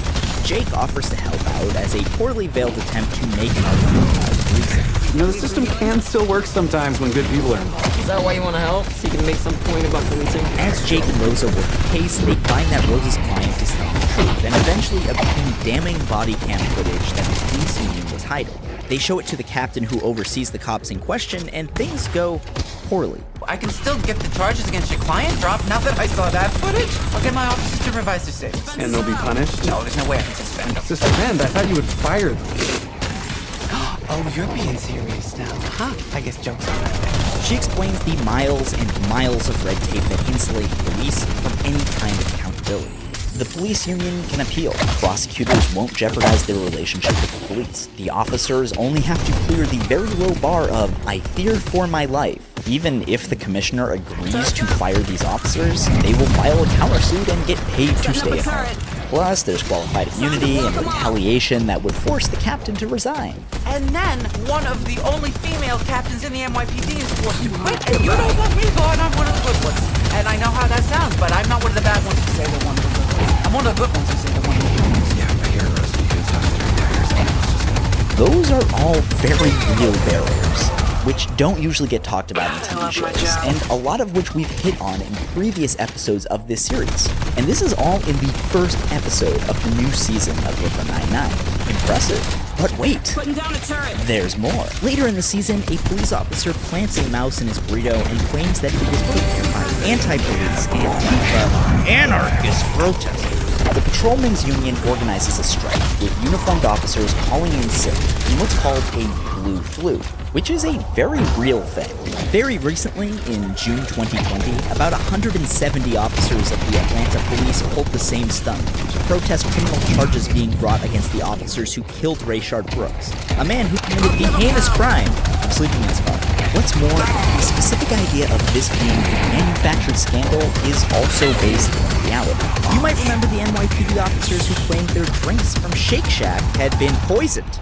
Turns out there was no poison, and the order was placed online so no one even knew that they were officers, and nobody got sick anyways. Oh, cool, no doubt. Boy, it sounds there's best. So, blue flu is a real thing that Brooklyn Nine-Nine is depicting, and the show uses it as a launch point for its attempt at reform. Turns out, with all of those uniformed police officers at home and not in constant contact with the population, things went pretty well in the 9-9. With fewer officers at our disposal and none of them trying to hit ComStat numbers, we made fewer bad arrests. Number of complaints against officers down 32%. Number of cases thrown out of arraignment for insufficient evidence down 34%. And here's the most important thing we didn't do. We didn't make the community less safe. Rates of major and violent crime, what actually matters. This becomes a case study for a reform program that Amy and Holt pitched to the NYPD, one emphasizing less contact with uniformed police officers. There aren't really any more details in the proposal, and maybe it's not realistic to ask a workplace sitcom to have a detailed policy proposal in between all their jokes, but I can still dream. Anyway, this idea is held up as a good police reform, and the show even goes so far as to contrast it with other proposals like technology and surveillance methods. Ugh, and he's pitching predictive algorithmic policing. That's just high-tech racial profiling. Eventually, the proposal is accepted, and Holt and Amy are promoted in order to implement it. But the good news is the commissioner has approved our police reform program and will be implementing it citywide. Citywide? Wow, that's amazing. Yes, I know. It is exciting, but there's no guarantee that it'll work. There are other elements of the season that are interesting, in terms of taking steps away from the bad criminal stereotype as well. Doug Judy reveals that he turned to crime because he made a stupid mistake when he was young, and then he couldn't get a real job because of his criminal record, confronting Jake with his role in sending him to prison for a systemic issue. Second of all, me loving crime, classic principle of truthfully, I was arrested when I was 22 for something stupid. When I got out, nobody would hire me because I had a criminal record. My dreams of being a landscape architect was out the window. That was your dream? I wanted to be the Black Edward Scissorhands. But I think the show's most interesting commentary comes around the representation of the police union and its president, Frank O'Sullivan. Just take a look at those wounds. In the 6th episode, Jake, while operating on a wild hunch, conducts his own investigation of a case closed by the FBI. He makes an arrest, but it's of an innocent man, and the show goes out of its way to highlight the cost of making bad arrests, something we rarely see on TV. And for what it's worth, I made sure he was let out as soon as I knew what was going on. As Holt considers suspending Jake, the union president, O'Sullivan, comes in and sweeps the whole affair under the rug. Not because he likes Jake, but because he's trying to save the officer who gave him the leave in the first place, David Duke Marsden. Hey, don't you go profiling him for what he changed his name to. You can't judge a book by its cover. You can if it's written by David Duke. Convinced that the wrongful arrest was all part of a setup from the union president to get the 9-9 to stop their reform proposal, Jake decides to tail the man he's falsely arrested, hoping to find a tie to the police union, in an act that can only be described as harassment. When he gets caught again, O'Sullivan offers to make the whole thing go away. There will be no suspension for Marzipan. How's that possible? Peralta arrested and harassed an innocent man. Come on now, these are cops. They gotta make split-second decisions in life-or-death situations, and they can't be expected to get that 100% correct every single time. This sends Holt into an epic Andre Brower speech about how the police need to be held accountable, and it inspires Jake to say the magic words. I'm sorry. I can't believe it actually worked out okay. You're suspended for 5 months. I know. But I deserve it, and I learned a valuable lesson from all this, so I'm counting it as a win. I get that, Peralta. But things would be a lot better when a man doesn't have to lose his job to learn a lesson. I think it's good that the show holds Peralta accountable and actually suspends him, regardless that we know his intentions weren't nefarious. I think that it's useful to show that even good apples can make bad calls that are miscarriages of justice, and that there are systemic barriers towards holding them accountable. And in general, the show's inclusion of Dr. Cox, O'Sullivan, is pretty solid. Between the blue flu, fighting accountability, and just generally being a total jackass. You don't stop harassing my officers, I will release proof that you are bisexual. Already came out. Oh, come on. You can't blackmail anyone anymore. His job is to make victims. When he's confronted with evidence that the mouse burrito was a plant, he spins that whole investigation into an attack itself. My guys are under attack. No, I just proved that it wasn't an attack. He faked it. Not that attack. This attack. The one where you call a policeman a liar. Police unions are notoriously stubborn impediments to justice and accountability. In Minneapolis, when Councilman Steve Fletcher attempted to divert money from the police towards a newly created Office of Violence Prevention, police unions protested by slowing responses to 911 calls placed by his constituents. When Derek Chauvin and the 3 other officers involved in the death of George Floyd were fired, Union President Lieutenant Bob Kroll, who himself has 29 complaints on his record, called it, quote, despicable behavior, and called protesters, quote, a terrorist movement. In New York City, the Sergeants Benevolent Association doxed Mayor Bill de Blasio's daughter on Twitter when she was arrested during the protests last summer. As Noam Schreiber, Farrah Stockman, and J. David Goodman reported for the New York Times, quote, one paper by researchers at the University of Chicago found that incidents of violent misconduct in Florida's sheriff's offices increased by about 40% after deputies gained collective bargaining rights. Wait, Jackson, I watched your video about The Wire. I know that, despite that one troll you have in your Patreon credits, you are not a big fan of capitalism. So, how can you be against unions? That's a great question. Most organizers don't consider police unions to be the same as labor unions, and for one main reason. Labor unions organize in opposition to capital and the ruling class, while the police are the tools of capital and the ruling class. That sounds a little harsher than it is. Protecting property rights and enforcing laws are not inherently bad things, but property is disproportionately held by those with wealth, and those same people are the ones who wield political power to write laws. The police are the fist of the state, as opposed to laborers. As for Brooklyn Nine-Nine, at first I thought the O'Sullivan character might be a bit too cartoonish, that his Billy Joel antics might trivialize the real danger that police unions pose. But then I did some research, and it's kind of exactly how they talk. We've been left out of the conversation. We've been vilified. It's disgusting. But if anyone else was being treated the way our brave officers are being treated, they'd be marching in the street. The radical left doesn't really want better policing. They don't really care about making the justice system fairer. What they want is no policing. What they want is a justice system that just stops working altogether. This was an act of political violence, organized by a group of radical anti-cop Antifa anarchists working out of the burrito head. I mean, he fits right in. Earlier this year, John Catanzara, the head of the Chicago Police Union, defended the killing of 13-year-old Adam Toledo, who was shot with his hands up. That officer's actions were actually heroic. There's a very good reason why he only shot once. Like they said, he could have been shot multiple times. Wow. Golly gee. Heroic for shooting just once. He just shot the unarmed kid once. Who says government is inefficient and wasteful? Cool. That country is broken. So, I think Brooklyn Nine-Nine deserves a lot of credit for depicting police unions as the corrupt and morally bankrupt entities they are. This is progress. I've seen a lot of cop shows, and the only other time I can remember police unions being brought up this explicitly was when Prez accidentally killed someone on the wire. Call the FOP. Get a lawyer rolling. That's it. That's the whole reference. That's all I could come up with. I'm not saying that police unions are never mentioned, but this portrayal in Brooklyn Nine-Nine is certainly a more lasting image. Okay, so that is all of the good stuff. Now, it is time to get nasty. First and foremost, the most glaring issue with Season 8 is that the entirety of the 9-9 and the NYPD at large appears to be vaccinated with COVID-19. This is mentioned in the first episode by Holt to explain away the need for masks. Now that all first responders have been vaccinated, you've returned. And while I'm glad we didn't have to watch these actors try to pick up their lines with the PD, this is something that couldn't be further from the truth. The police have a notoriously terrible track record with vaccinations and COVID protocols. Only 47% of the NYPD is vaccinated, and COVID has become the leading cause of death amongst law enforcement nationwide. For all the talk about Blue Lives Matter and remembering the fallen and creating moral panics about cop killers, it is kind of interesting how quiet and nonchalant the police are about COVID. It's almost as if those things are really just ways of organizing the police in opposition to their communities rather than actually valuing their lives.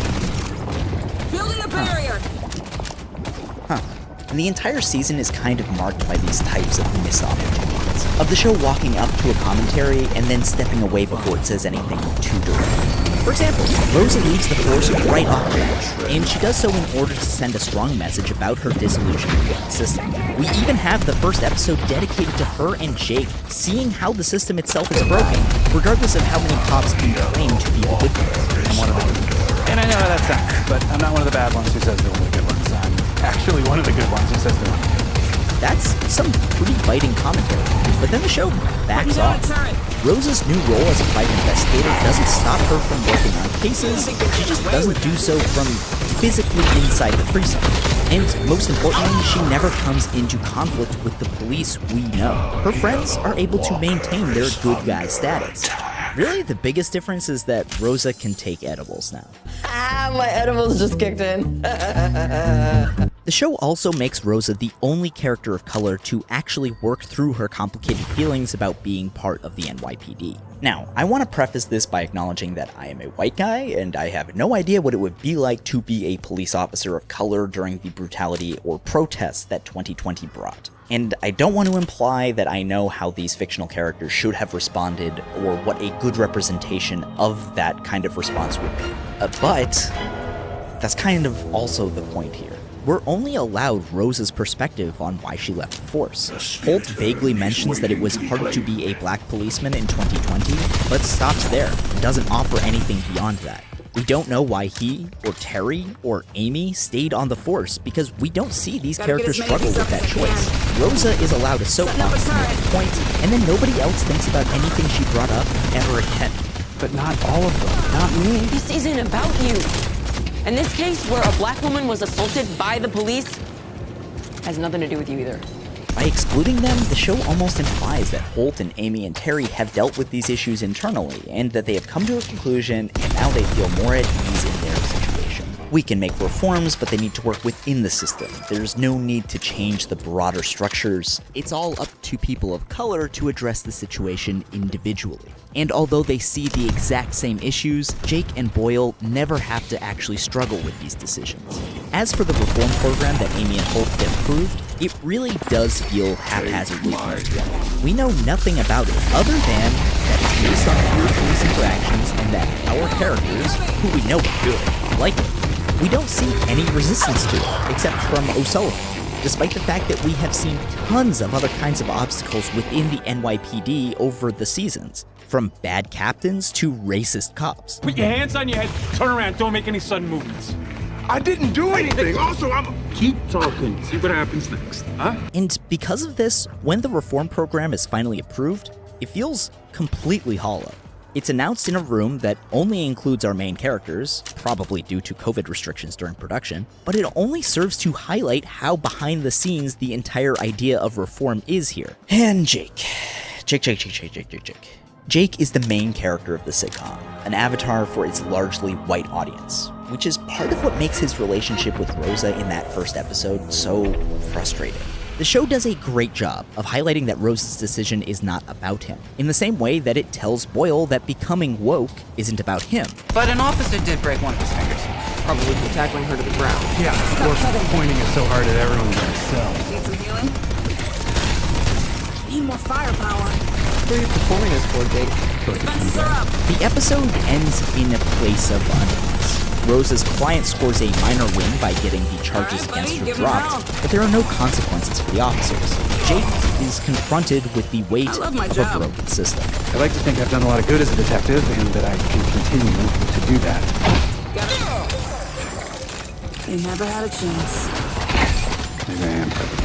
I think it's good to confront Jake with his complicity in the system, and by highlighting that, for once, it's not about him, but also that's the full extent of Jake grappling. Like, that's it. He never worries about it again. He just kind of ends that conversation with a shrug and carries on, business as usual. Later in the season, when he accepts responsibility and a 5-month suspension, he's off duty for a grand total of 1 episode. And when he returns, it's like nothing ever happened. Besides, suspensions aren't how the NYPD punishes cops anyway. Until recently, a law called 50A in New York City made it illegal to disclose police disciplinary criminals. Like, not just allows them to be hidden, but it criminalized anyone who disclosed them. 50A was repealed in June 2020, and in the year since, Moise Syed and Derek Willis of ProPublica found that the NYPD's most favorite punishment wasn't suspension or administrative duty, but to take away vacation time. Officer Keen's Pena lost 10 vacation days for using a chokehold. Detective Terrence Williams lost 30 days for engaging in a romantic and sexual relationship with a victim of a crime he was being investigated on.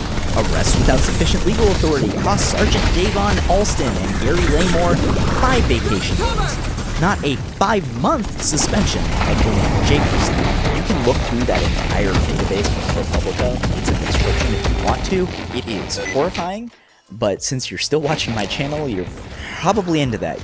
At the end of the season, Jake eventually does leave the force, but it's to be a stay-at-home dad. His choice has nothing to do with being confronted by a broken system again and again, and him questioning his role in it. Whenever that happens, he makes sad puppy dog eyes, and at best, just keeps carrying on exactly the way he was. And at worst, he actively tries to prove that the system works. So, Brooklyn Nine-Nine's response to the protests of 2020 was measured, if we want to be generous about it. There were some good things, like exposing police unions and Rosa's choice to leave the force in the courthouse. But the whole season just gestures at a reform that is too vague to know how much it's limiting the size of the police. And then everyone just throws their arms up. Says Ray, walks away. Despite all of the talk about defund the police over the past year, most police departments didn't really do all that much defunding. New York City Hall, for example, voted to defund the police by $1 billion last summer. It was a big story, but it didn't really come to fruition. According to the Citizens Budget Commission of New York, the operating budget was reduced 7.8%, $415 million, and central expenses were reduced by 1.1%, $59 million. What's more, most of these cuts were one-time reductions in overtime expenses and in reduced hiring. And since then, we've seen a lot of media coverage of a massive crime wave sweeping the nation. Across the U.S., murders have skyrocketed. Society right now, whether we want to admit it or not, we are tolerating terror. A recent report shows major cities saw a 33% jump in homicides in 2020. If you ask the police, this is because of all of that defunding. But if you actually dive into the numbers, you'll find out that not only is the narrative that defunding the police has contributed to a spike in crime false, but also that crime isn't really spiking at all. It is true that shootings and homicides are up across the country, both in 2020 and 2021. But in their comprehensive fact check at The Guardian, Lois Beckett and Aveen Clayton found that most felony crime is down.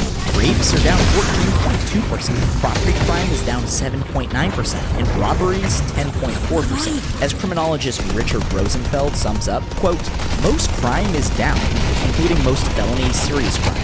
If the depolicing argument is correct, why did it only affect an uptick in violence and not other street crime? In fact, it appears that the rise in gun violence is most due to the historic rise in gun sales across the United States during 2020. The FBI processed a record 39.7 million background checks that year, a 40% increase in 2019.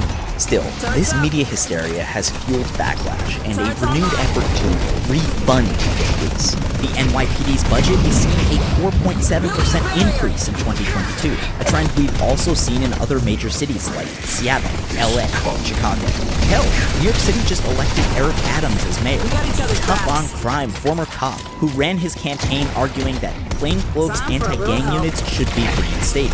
If you want to know why that's a bad idea, check out my video on The Shield. Either one of them, both of them are good. But what does any of this have to do with Brooklyn Nine-Nine? The show never even mentioned defunding the police. In fact, they need funding for their reform program. Apparently, there are several other groups presenting reform proposals for One Police Plaza, and only one will get funding. That's true. Brooklyn Nine-Nine pitched a pretty mild reform policy, avoiding any kind of hard questions or changes. And I think that's pretty reflective of the center-left's hesitancy about the policy of defunding the police. Defunding the police might be a bad slogan, and I think that it's hard to write a good one. Fund social work is provocative. It doesn't get the people going, but there is broad support for the actual policy proposals defunding the police represents. A poll from Politico and Morning Consult found 28% of voters supported the slogan defund the police, while 43%, a plurality, supported redirecting police funding to communities. Brooklyn Nine-Nine had a great opportunity to explain how a systemic change in reallocating funds could work, to have these kinds of conversations. But didn't. And look, I get that it's a comedy, and that pretty much none of the bump information I just gave you is all that funny. But it's pretty weird for a show to make a lot of noise about changing its entire final season to address police reform and then to follow through so weakly. There is a ton of evidence that higher police budgets do not correlate with a lower crime rate. Here's the change in state and local police spending adjusted for inflation compared to the change in violent crime rate in a year-over-year scatter plot. There is literally no correlation at all. None. Nada. Zip. According to the ACLU, quote, out of the 10.3 million arrests made per year, only 5% are for the most serious offenses, including murder, rape, and aggravated assault. These are the ones that truly threaten public safety. The other 95% of arrests are for things like traffic violations, marijuana possession, unlawful assembly, and even removing a shopping cart from store premises. That means that police spend the most resources going after minor incidents that actually don't threaten everyday life, but do lead to mass criminalization and incarceration. Hell, Baltimore was able to cut its violent crime rate by 20% in 2020 by stopping prosecutions for drug possession and prostitution, focusing resources on more serious crimes. The failure of the final season of Brooklyn Nine-Nine to adequately address policing issues while staying true to being a police show points to how hard and potentially impossible it is to reform the police in the ways that institutionalists would like. At the end of the day, it doesn't address the structural DNA of policing. Just like Brooklyn Nine-Nine can't reconcile its DNA as a cop procedural. It's doubly frustrating because there was no reason our officers had to stay police officers. Between seasons 7 and 8, many fans speculated that the Nine-Nine might become private investigators or postal workers. And it's not like changing the setting of the show would have been an impossible thing to do. In 2014, ISIS was making global news as a violent extremist organization. ISIS was also the name of the spy agency in the animated comedy Archer. That was the mayor of Paris. Name dropper. Who was just as eager as I am to know why ISIS agents were terrorizing Paris. So, what did the show do? Well, it dismantled its in-universe ISIS and sent all of its characters to Miami to embark in a life of crime selling cocaine. Do I wish that Jake, Rosa, Amy, and Holt had transitioned into a life of crime, using the proceeds of their drug empire to provide for underprivileged communities? Yes. Yes, I do. But I think that the fact that Brooklyn Nine-Nine completely sidestepped rocking the boat with any kind of structural shift is indicative of the fading enthusiasm for the police reform movement from white liberals. Brooklyn Nine-Nine's target audience is exactly the kind of people who were protesting last summer. Those newly awoken white liberals, and its reluctance to use its platform to make a stronger statement is disappointing, even if it is to be expected. Remember the interview Terry Crews gave to Seth Meyers in 2020, where he talked about the show's adjustment post-George Floyd? We had some somber talks and some really, really eye-opening conversations about how to handle this new season. Fast forward a year, and Seth Meyers spends 25 minutes interviewing the entire cast of Brooklyn Nine-Nine following the finale, and doesn't ask a single question about policing, reform, or what it means to have made a show about wacky, funny cops in 2020. It's almost like we've lost interest. The data backs up this little anecdote. According to Civics, white support for the Black Lives Matter movement spiked in the wake of George Floyd's death, going from a -4 support opposed differential to +8. Now, nearly a year and a half later, Black Lives Matter support amongst white people is even lower than it was before, -16. White communities who don't experience the police as part of their lived experience can easily forget these stories when they fade from the news cycle, when we aren't being confronted by the injustice of the system that we profit from. In the words of Michael Tesler from 538, quote, "This surge and decline in media attention clearly corresponds to changes in public opinion among white Americans. And it's possible that some of the historic gains we've seen in white views of the Black Lives Matter movement might not last." Which is actually why I think it's important to hold cop shows accountable, and especially Brooklyn Nine-Nine, which wants to be viewed as a progressive show. Perhaps that's a lot of pressure to put on one silly sitcom, but this is a popular cop show with the attention of the very same white people who are losing interest in the movement. If not this show, then who? Now, when I put together videos like these, sometimes I go a little overboard with data and arguments that really aren't all that tied to the show I'm discussing, and inevitably some interesting stuff gets left on the cutting room floor. But I've decided to put up a longer, uncut version of this video up on Nebula, which is a streaming service created by myself and other video essayists and creative educational YouTubers. There, creators don't have to worry about demonetization or the algorithm, which is great for this kind of video especially, where any clip over a certain length gets flagged. If you were watching this video on Nebula, you wouldn't be hearing this ad. You'd be listening to me pivot into a discussion about Slavoj Žižek's theory of violence, and a really excellent video essay by FD Signifier. Structural change isn't going to be painless. But my first reply to you would be, are we aware how much violence goes on just to keep things going on the way